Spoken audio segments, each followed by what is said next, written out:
Hi, welcome to the Catholic Corner. I'm Monsignor Walter Nolan. My guests today are just remarkable women. They actually slept in a tent. Now you might say, what's so different about sleeping in a tent? Well, they slept in a tent in downtown Lakewood, New Jersey, as part of an event called Tent City, meant to bring attention to the needs of the homeless there.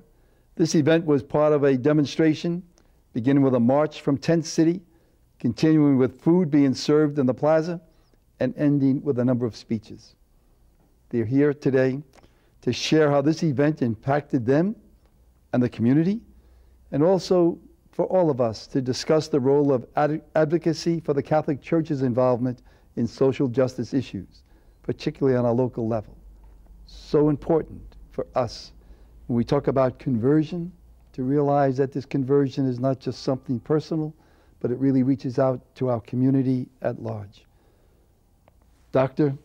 Ramu Dasgupta is a parishioner at St. Anthony Claret Church in Lakewood.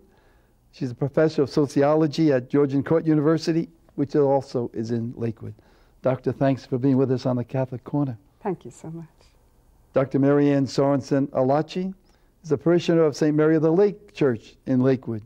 So you're all kind of hanging close together there. Dr. Marianne is also a member of Mi Casa, a local grassroots housing policy and advocacy group. Dr. Sorensen is also an adjunct instructor at Georgian Court University, having taught a course on housing and homelessness.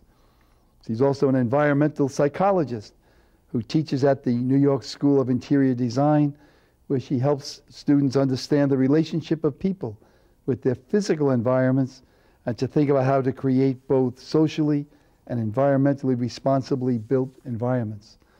Dr. Marianne, thanks for being with us.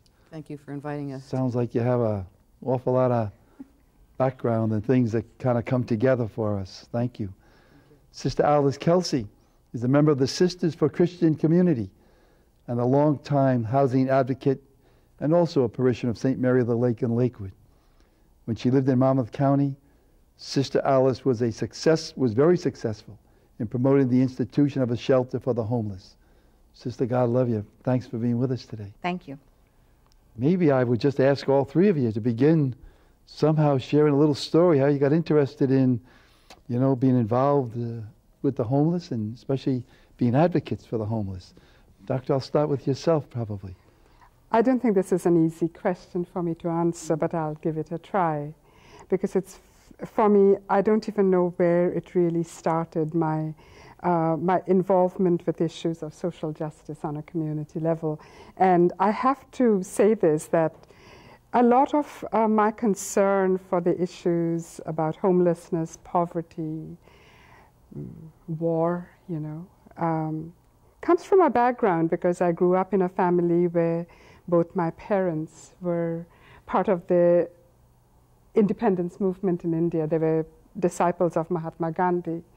And my father served in prison. So right from the very beginning, I think both my sister and I were brought up with the idea that consciousness about the community and its needs is something which we need to take very deeply into our hearts.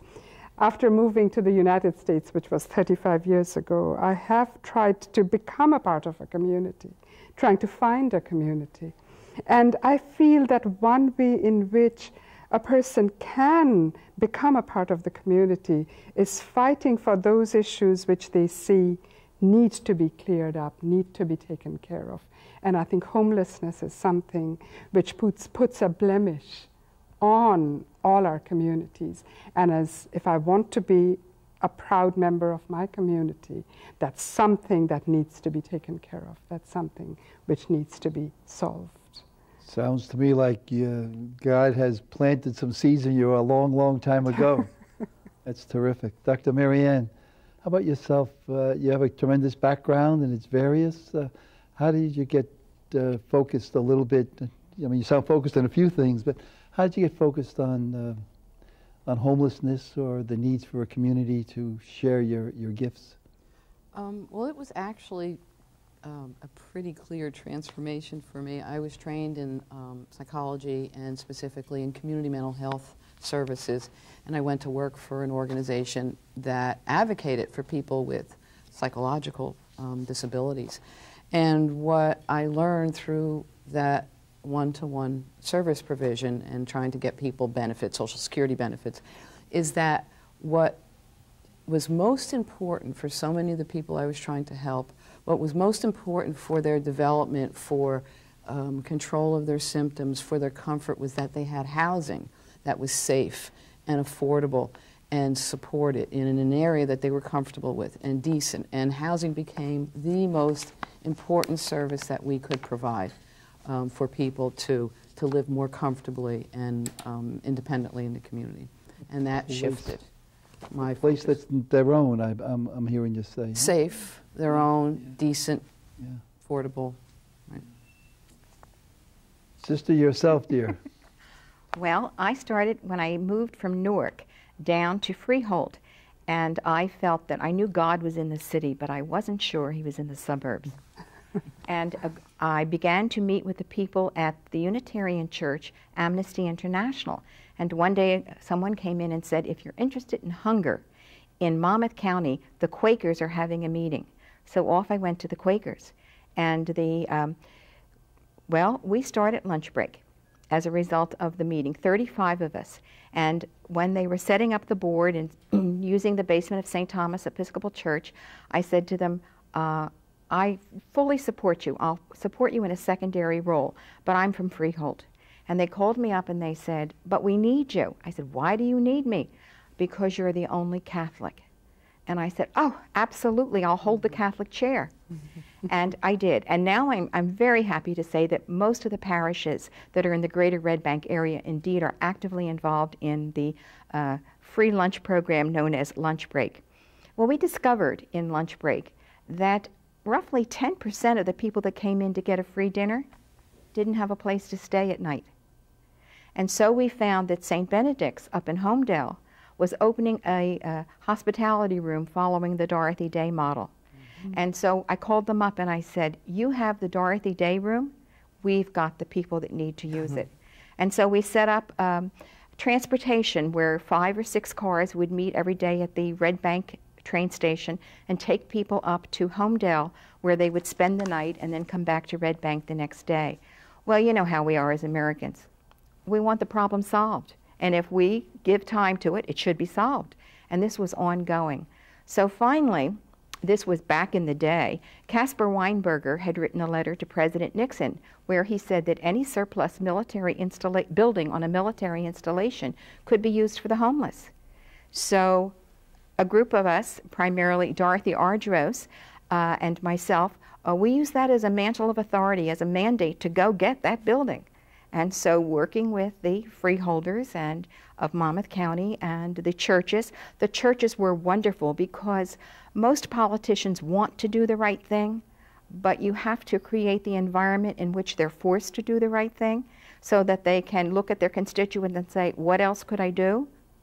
And so the freeholders were very good. They signed the contract with the federal government because when Dorothy and I went to the fort, they said, what are we talking to the, you know, 2 old ladies for? We only deal with governments. And we got the government then, freeholder government, to do it. And so that's where we have been. I also believe that we as Catholics, most of the social concerns needs to be done at the local level. And so I was so happy with St. Benedict's and Homedale, and I see great hope for us in the future in our parishes advocating for solutions for poverty. Supporting Catholic charities in their plan to end half poverty in a small number of years. We need our parishes to step out and do that. Well, that's great, Sister. All of you, I always like to see how God touches people and kind of brings you into things that you might have a long time ago not ever dreamed that you'd be involved in. Tent City. Tell us about Tent City. I mean, just the name itself is captivating, but what's its purpose and how did it come about? Well, some of us got together about a few months ago, and This was a point at which we had reached that there was a lot of frustration because we didn't see anything really happening in terms of taking care of the homeless, and another winter was looming, and attention had to be given to this. I mean, the focus had to be drawn on this. And so we decided on a march, but there had been marches aplenty, and that really didn't go anywhere. So we said that we need to take a step further and maybe pitch tents in the plaza and stay there just like the homeless, and maybe that will get attention. And so that was the original idea, that we would march from the original tent city, which is in the woods, that we would march from there up to the central plaza, and of course when we got there, the tents would be, pitched, and we would just stay there for 3 nights. How many tents did you have?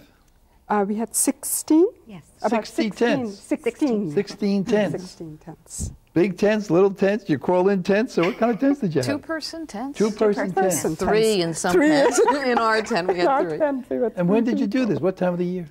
Oh, just 2 weeks ago. March 11th. March 11th. So a little chilly. It was, yes. Yeah. And was the event successful? I mean, tell me what happened. Did anybody come down and say, well, who are you people? Absolutely. Or please move or anything? I mean, they knew who we were. Did you have to get a permit or something of that nature, or did you just do it?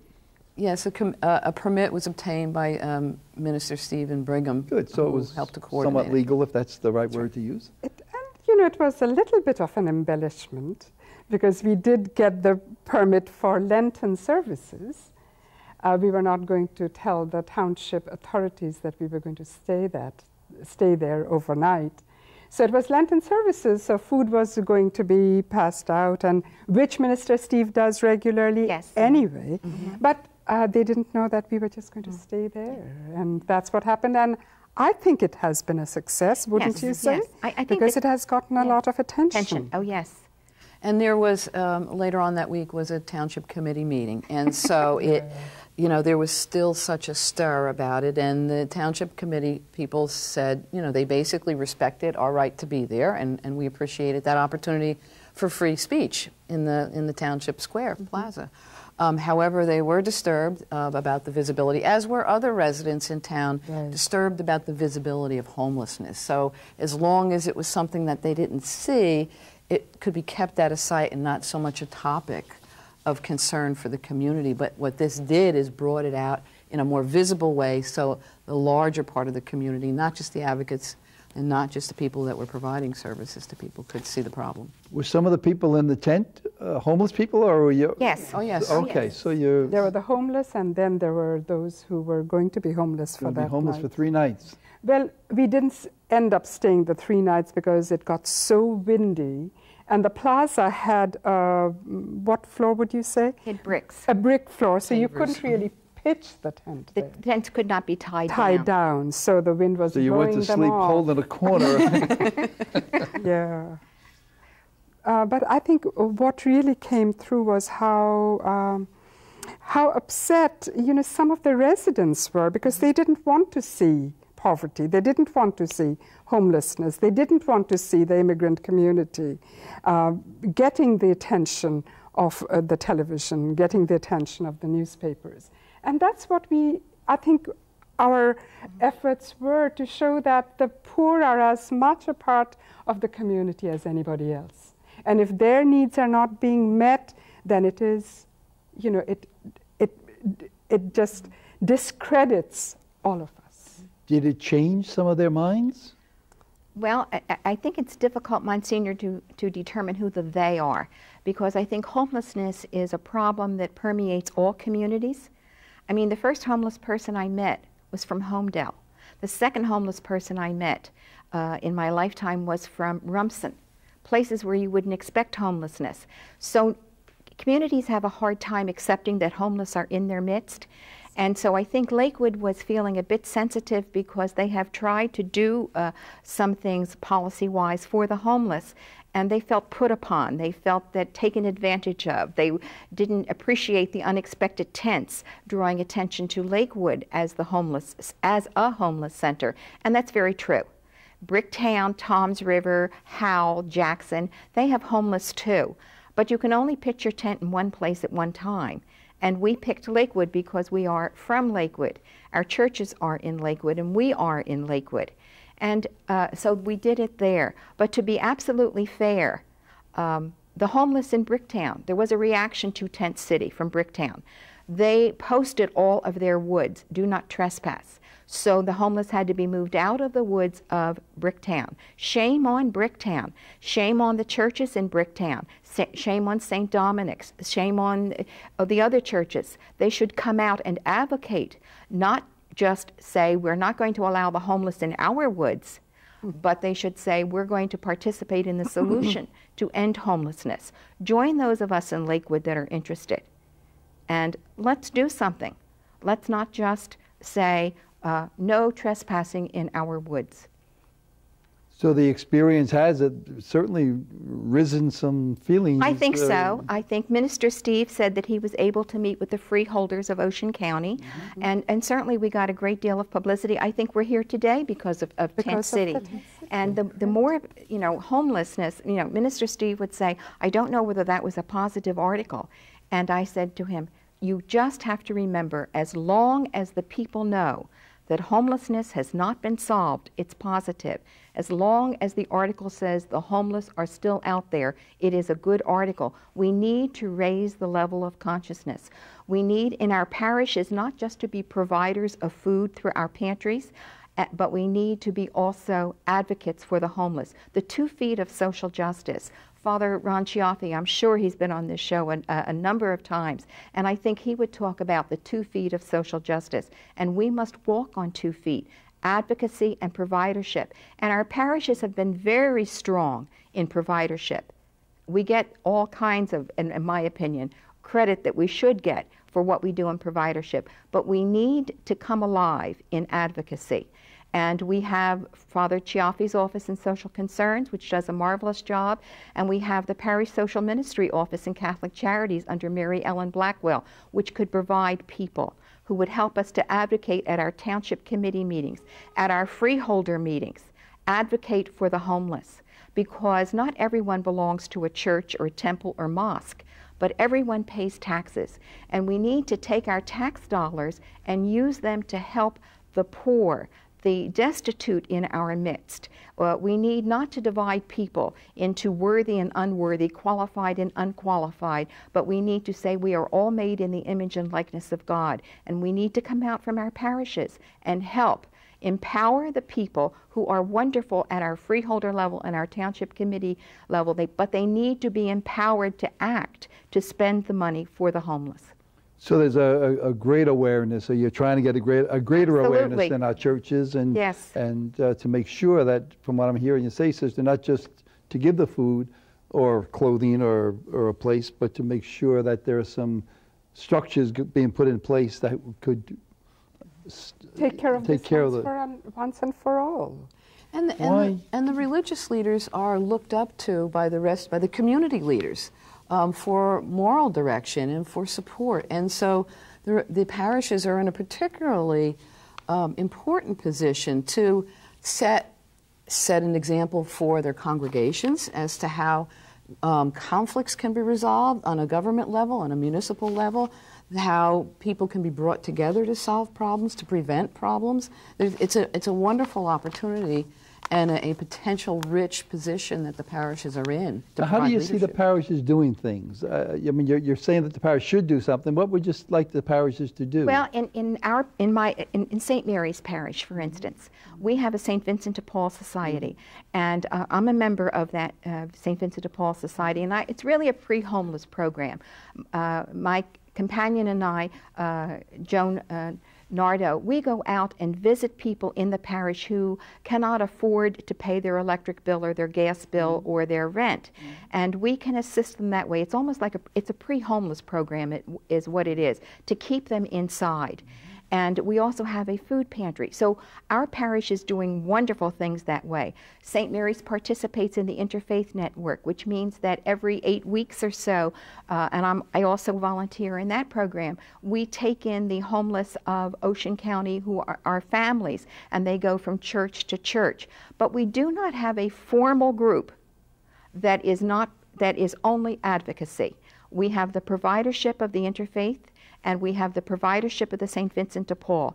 But we don't have a group that does only advocacy at the local municipal level, in Lakewood Township, or at the county level. And I really think that we ought to focus on the county level. And if all the parishes in Ocean County would come together and talk to, like Freeholder Little, who is absolutely wonderful and is fully aware of the continuum of care of all of the current programs that are available in the county to the people. But so that we can say to him, we've done a marvelous job in our churches, we've done a marvelous job at the county, but we have not gotten the results that we want. It's time. It's time for Ocean County to join thousands of counties and municipalities across the country and establish a 10-year plan to end homelessness. What is the root cause of this homelessness? I'm sure there's not just one cause, but you see it in all over the country. I mean, and as I mentioned to you before, even the program started, it seems in some areas anyway that there's a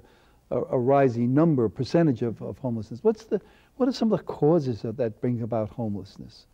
Well, I really feel it is systemic, that there is no one reason for homelessness.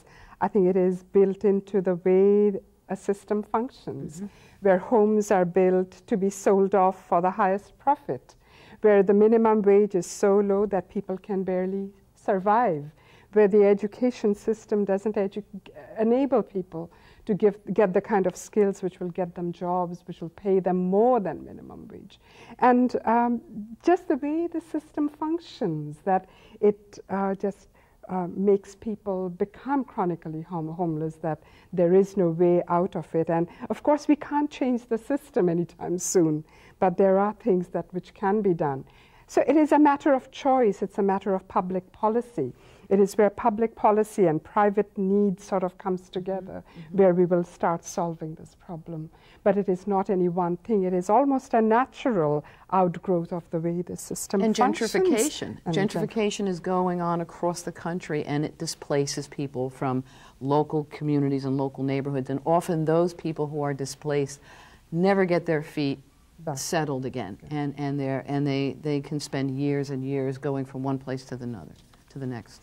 And that 15% of the homeless population that are referred to as chronically homeless, I see that increasing because of our current state policies. We are all aware of the troubles that they've had in Ancora.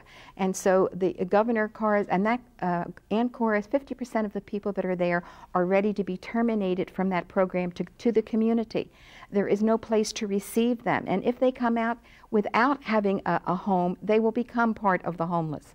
Also, Governor Corazine's solution to Ancora is not to accept 200 other mentally ill people, brain diseased people next year into Ancora. What is going to happen to those people? So the chronically homeless people, a large number of whom suffer from brain diseases or mental illness, or who have alcoholism or drug addiction, these are desperate, desperate people, and we need to house them and surround them with services, surround them to take care of their problems, always remembering they too are made in the image and likeness of God.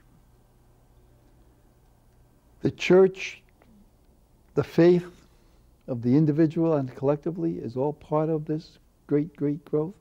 Dr. Dasgupta, you became a member of the Catholic faith.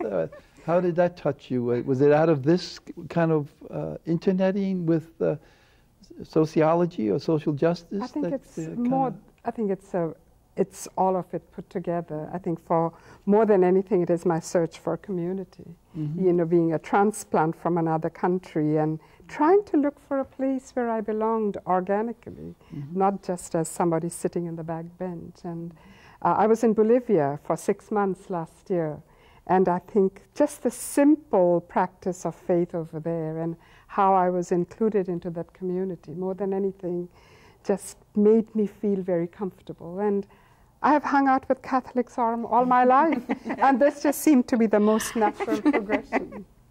Are we lucky? God love you. How about, we've talked a lot of things, and I can feel the passion in all of you. How about prayer? Does prayer take a part of this? I mean, tell me a little bit about how prayer touches if I say enthusiasm, that comes from the Greek, you know, entheos, that the God within. How does the prayer touch that enthusiasm that you have? I look for guidance and courage. You need a lot of courage taking on some of the more difficult tasks and the needs. And the people that I'm fortunate to know and to collaborate with have a lot of courage. And the parishes will need courage to step out also. And so I ask for courage and guidance. But absolutely, without prayer, we really couldn't do anything. Prayer, meditation, a prayerful reading of the great secret of the Catholic Church, which is social justice documents, a prayerful reading of them, and that you put them on as your mantle of authority, you have a reason to go forward. Yes, prayer is absolutely essential to this.